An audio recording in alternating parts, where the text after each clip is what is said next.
marah, tapi apa ya berusaha menerima, dan juga terkadang nggak penting juga apa yang orang pandang terhadap diri kita. Betul. Yang penting kan diri kita bahagia, gitu aja. Betul.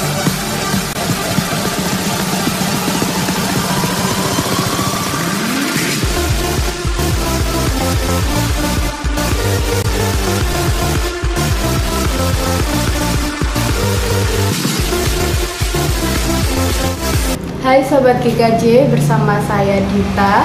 Kali ini di sini kita akan bersama belajar tentang pengalaman spiritual journey dari saudara, dari teman kita. Dan untuk memperingati Hari Disabilitas Internasional nanti pada tanggal 3 Desember, oleh karena itu saat ini kita akan bersama-sama belajar dan berbagi pengalaman dari teman kita, yaitu Mbak Risti. Oleh karena itu, stay tune dan tetap di Perspektif. Halo Risti, gimana kabarnya? Baik-baik aja. Oke, sekarang coba jelaskan siapa kamu. Nama saya Santi Setiantari, biasa dipanggil Risti. Umur saya 21 tahun. Hobiku baca buku sama mendengarkan musik. Kamu pernah punya pengalaman masa kecil yang membahagiakan nggak, atau apa yang kayaknya seru banget gitu?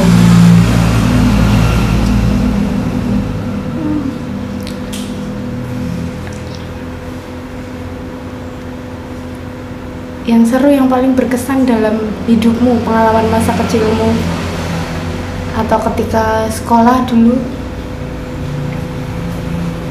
ada nggak?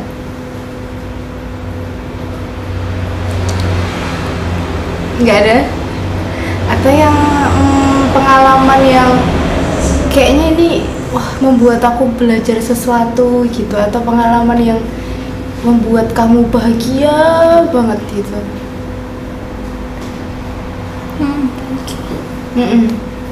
Entah pengalamanmu sama temenmu atau sama orang tuamu.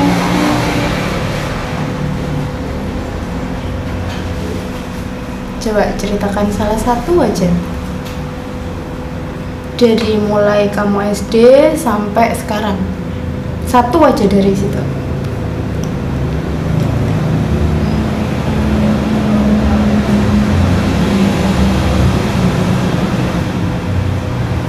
Apa kira-kira? Kayak misalnya pergi kemana, terus kamu dapat pengalaman apa gitu?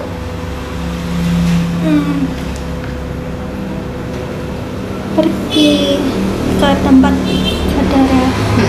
Terus? Itu pagi Natal. Di sana itu kebanyakan orang-orang pada datang sampai 2 hari nggak selesai. Sebentar, jadi Natalannya itu sampai 2 hari nggak selesai. Jadi pestanya nggak selesai sampai 2 hari. Wow. Terus? Itu nggak cuma orang Kristen aja, tapi orang agama lain juga datang di situ. Yang membuat kamu merasa kayaknya menarik banget itu apa? Apa dari segi perbedaan agamanya terus kumpul jadi satu, atau dari pestanya yang nggak selesai tadi? Karena kumpul jadi satu dan pestanya nggak selesai. Karena di sini kayaknya sehari udah selesai. Kalau di sini gitu juga atau? Ini kan nggak terlalu banyak, jadi nggak kayak gitu sih. Kalau biasanya Natal yang sebelumnya ada yang berkunjung juga atau? Aku yang biasanya pergi ke sana, bukan di sini. Kayak ini. Oke. Tadi kan kamu bilang kan tentang hobi kamu membaca buku, terus mendengarkan musik gitu. Nah, apakah itu juga terkait dengan kesibukanmu belakangan ini gitu? Jadi kan ini kan pandemi toh, COVID-19, jadi kan kamu nggak bisa keluar kemana-mana kan, akhirnya sibuk di rumah aja toh. Nah, selama kamu di rumah aja itu kesibukanmu apa?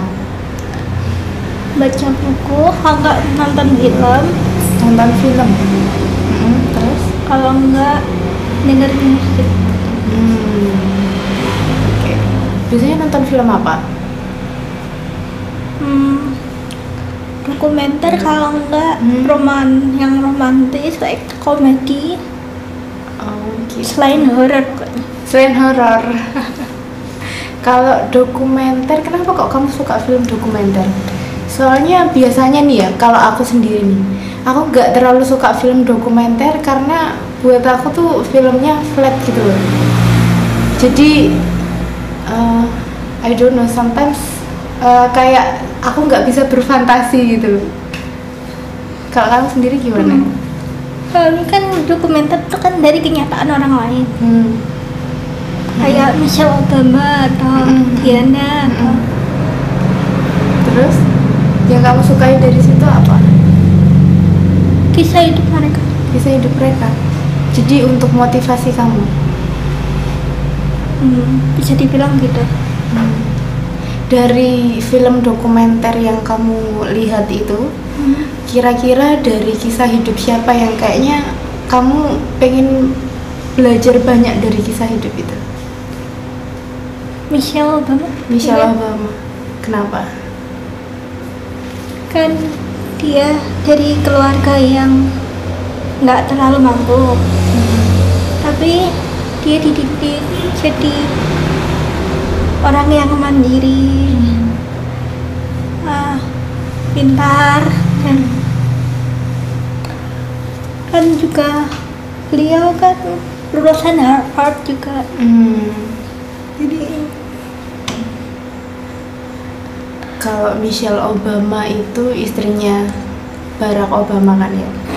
Di Amerika sendiri itu kan orang dengan kulit hitam, mereka kan biasanya kan apa ya, bukan seperti Rasis kan? Iya betul. Di sana kan masih ya rasisme, katakanlah rasisme di sana masih tinggi gitu kan.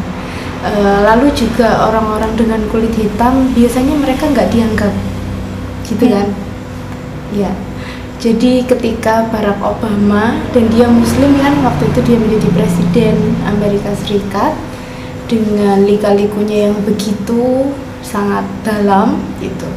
Nah, lalu juga Michelle Obama yang senantiasa mendampingi Barack Obama tadi. Nah, dari situ apa yang kamu dapatkan?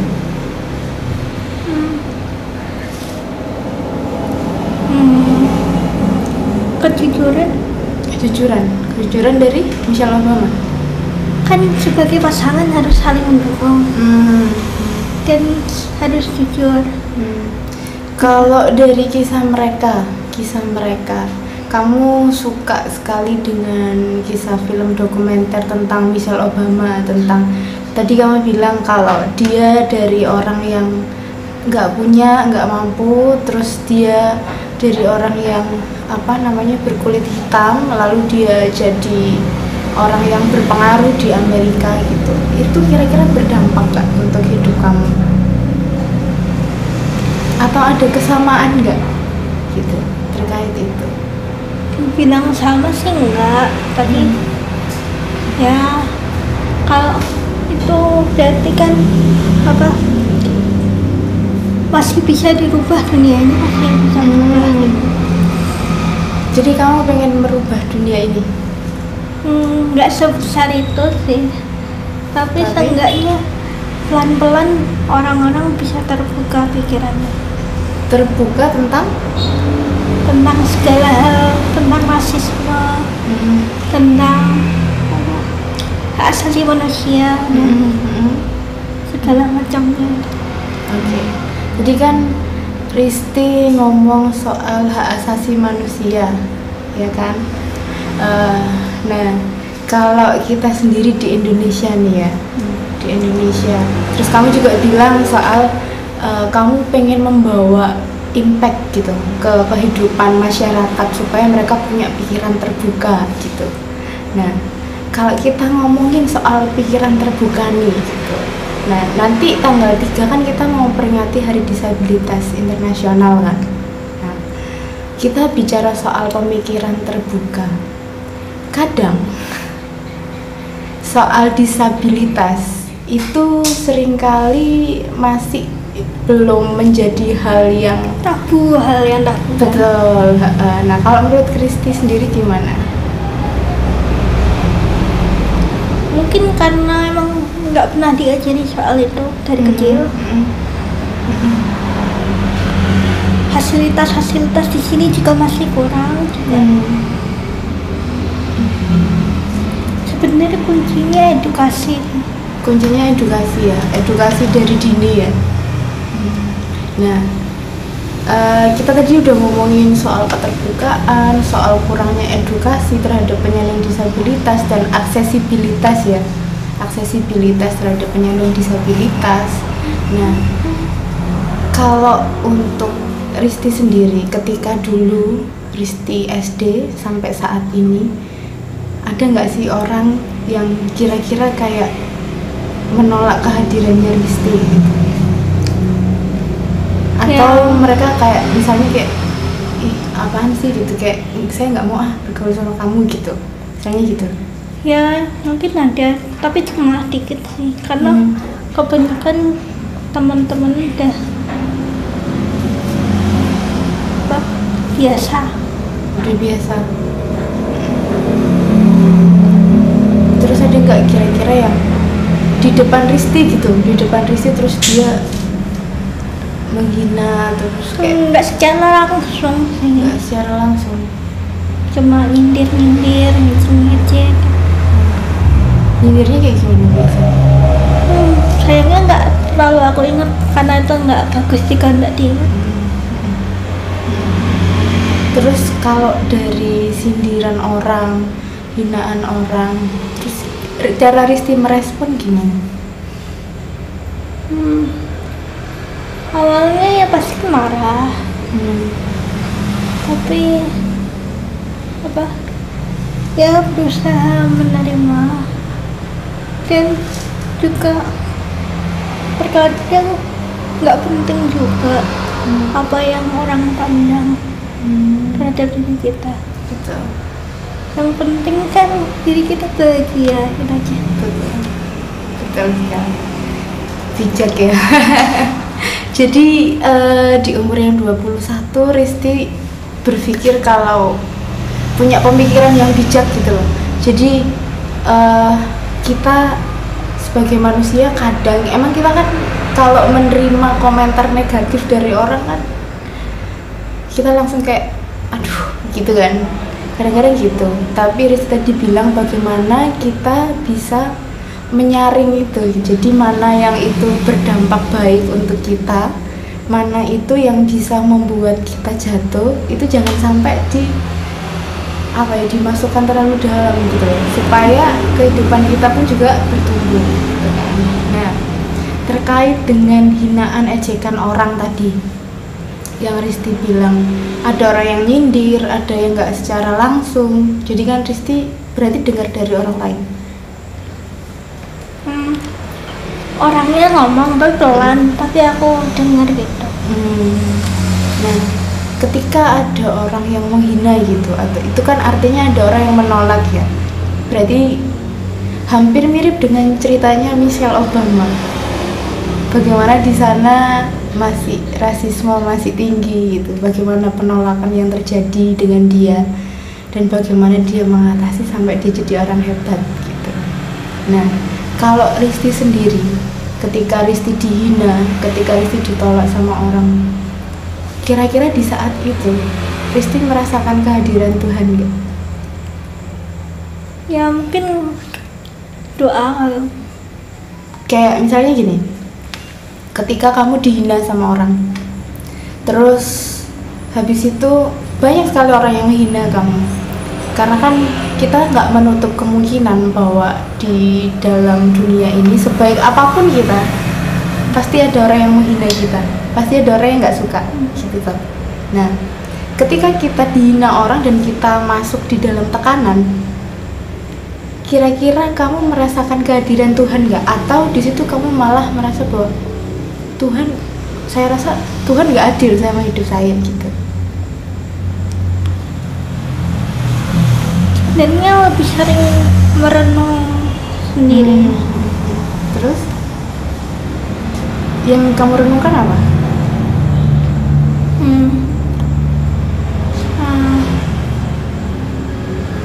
Yang salah tuh apa sih? Yang salah diri kamu. Terus Kayak serba salah. Aku nggak bermaksud kayak gitu. biasanya kok sampai kamu merasa apa yang salah dari diriku gitu, gak bermaksud seperti itu tapi mereka menghina gitu. Apakah ketika mereka menghina itu terkait dengan fisik kamu atau perbuatan kamu sampai kamu merenung begitu?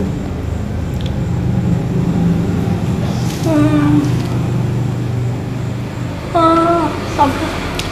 Kan bisa dibilang aku kalau di sekolah dulu itu kayak apa, nilaiku lumayan gitu. Oh gitu. Terus Mungkin karena itu. terus merembet kemana-mana gitu. Terus cara kamu mengatasi itu gimana?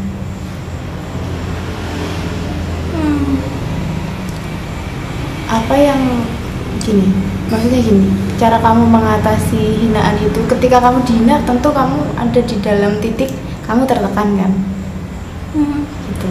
Nah, di dalam tekanan itu yang kamu lakukan apa? Relasi apa yang kamu bangun dengan Tuhan? Ya, berdoa. Terus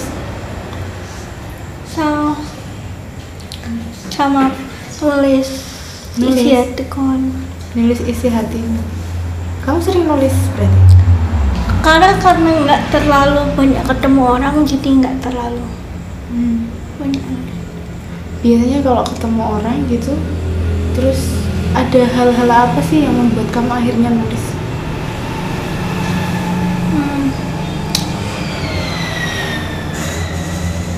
Tatapannya. Oh, tatapan orang ke kamu.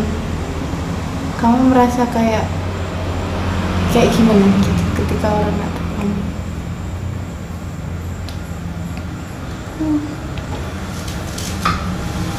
Kalau bisa dibilang, aku kayaknya punya apa, intuisi. Dia bisa kerasa tatapan orang gak lain. Yang suka sama kamu atau yang enggak gitu? Kelihatan dari matanya. Terus akhirnya kamu nulis? Ya kalau udah apa, keterlaluan baru. Jadi kamu luapkan di situ. Pernah gak kamu cerita ke ayahmu, ke ibumu soal itu? Apa kalau manggil ayah apa? Papa, mama? Papa Sama mama? Atau sama ibu? ibu. Ibu. Pernah gak cerita sama papa sama ibu?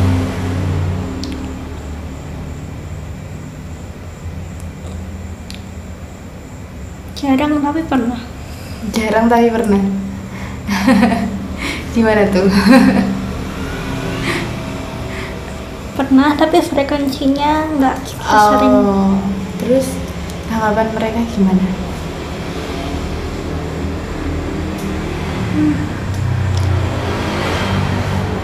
Ya biarin aja.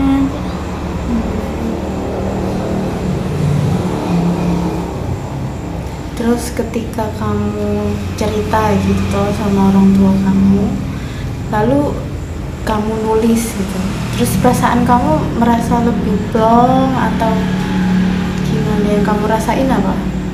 Lega sih. Lega. Kalau misalnya nih, kamu ketika di jalan gitu, entah kemanapun, pernah nggak ada orang yang ngomong langsung di depan kamu gitu?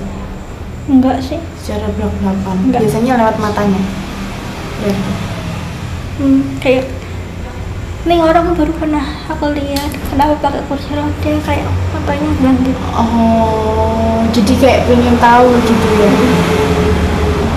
Jadi kan dia bukan bermaksud untuk menghina kan. Enggak. Tapi ada nggak kira-kira tatapan orang yang kayak istilahnya kayak "Ih, apa sih gitu, kayak jijik banget gitu. Ada nggak yang kayak gitu kira-kira? Sejauh ini sih nggak ada Nggak sih. ada. Tapi cuma pengen tahu aja gitu ya. Hmm. Kira-kira kalau kamu menerima tatapan mata yang kayak begitu, itu kan sakit ya. Iya. Terus kira-kira kamu pernah nggak kayak teriak ke Tuhan, kok gini ya Tuhan gitu? Sebenarnya mungkin udah jalannya kayak gini, Terus jadi pasti ada jalan keluarnya bagaimanapun caranya. jadi kamu percaya kalau semua hal yang terjadi dalam hidupmu itu semua rencana terindah dari Tuhan untuk kamu? Bisa dibilang gitu. Kamu percaya gitu?